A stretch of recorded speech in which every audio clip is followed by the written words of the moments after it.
Hey everyone, welcome back to another video. In this video I'm gonna talk about how to show hidden apps on iPhone. So let's get started. So first of all, if you wanted to show the hidden apps on your iPhone, we have actually two methods. One, you can know what are the apps that is hidden. Another one, you can just hide it, you can unhide it back. That also I'll be showing you that. First, if you wanted to know what are the apps that is hidden, you have to go to the settings. Now from here you have to go to the bottom, tap on apps. From here you have to just go to the bottom. You have to do like this. Now from here tap on hidden apps and give your Face ID properly like this. So it will give you the details of the apps that is hidden. So the railway one and the time zone fund app is actually hidden on my case.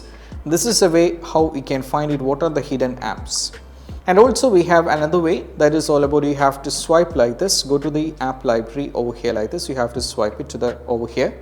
Now from here this is how it looks like. Now you have to go over here at the bottom. You can see there is something called hidden and you're not able to visible or view any kind of apps, but it says it is hidden. So what you need to do is you have to give your Face ID over here like this. When you give the Face ID properly, it will show you the apps that is hidden actually. And right now these are the two apps that is hidden in my case. So what I'm trying to do is I'm just going to unhide it back. So to do so, what I'm just going to do is I'm just going to press the app over here like this. Sorry.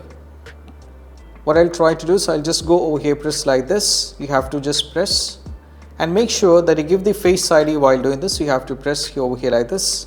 And there is an option called don't require Face ID. You have to go for it, tap on it and just give the Face ID. Now as you can see that particular app is moved, and now either you can search it over here like this or you can go back over here and you can find the app. So that's what you have to do. That's it. Bye.